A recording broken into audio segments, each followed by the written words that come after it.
Bonjour à tous et bienvenue sur boursicoté.com pour cette nouvelle analyse technique des principaux indices mondiaux avec le DAX donc qui valide la cassure ici de cette zone des 12 488 points. Donc des cours qui continuent à progresser. On a touché ici la zone des 12 800 points avant une phase de stabilisation. Donc clairement par rapport à la dynamique, eh bien, les cours sont en train de valider une poursuite de mouvement haussier en direction des 13 000 points et ce tant que la zone ici des 12 488 points n'est pas reprise à la baisse.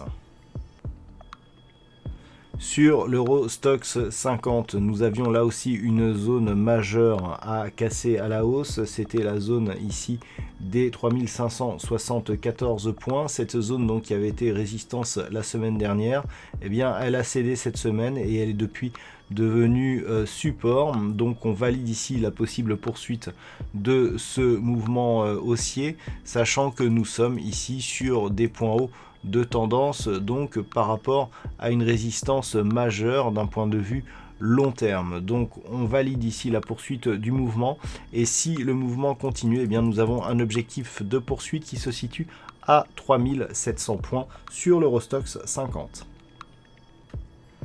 Pas de nouveau plus haut par contre pour les indices américains, à l'image ici du S&P 500 qui ne parvient pas ici à passer au-delà des 3025 points. Donc nous avons ici un S&P qui continue à évoluer ici au-dessus de ce support oblique mais qui ne parvient pas ici à s'affranchir de cette zone de résistance horizontale et c'est une zone horizontale moyen long terme. Donc la dynamique reste haussière mais tant que les cours ici ne parviennent pas à franchir cette zone, eh bien nous sommes dans une possible phase ici de consolidation ou tout du moins de manque de dynamique.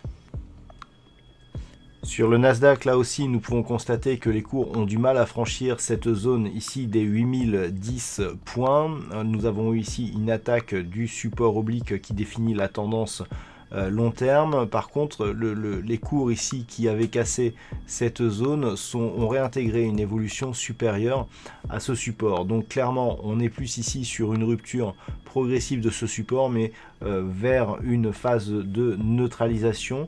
Donc tant que les cours évoluent sous la zone des 8010 points, avec une zone ici de support qui se situe à des niveaux proches des 7450 points, sachant que la zone des 7600 points semble ne plus être pertinente. Donc phase de neutralisation ici sur le Nasdaq, pas encore de retournement. Il faudrait vraiment valider une rupture ici de cette zone des points bas à 7370 points pour avoir un réel signal de retournement avec possible franchissement à la baisse des 7200 points. Et enfin sur le Nikkei, c'est toujours aussi neutre sur cet indice, alors que nous avons eu donc un franchissement ici des 22 000 points.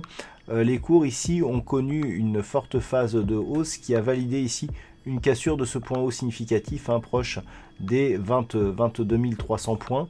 Donc on se stationne ici sur des niveaux proches des 22 500, ce qui pourrait relancer une dynamique haussière sur l'indice japonais et donc qui pourrait continuer à évoluer en direction de la prochaine résistance qui se situe ici à 23 040 points. Donc on était très neutre sur l'indice japonais.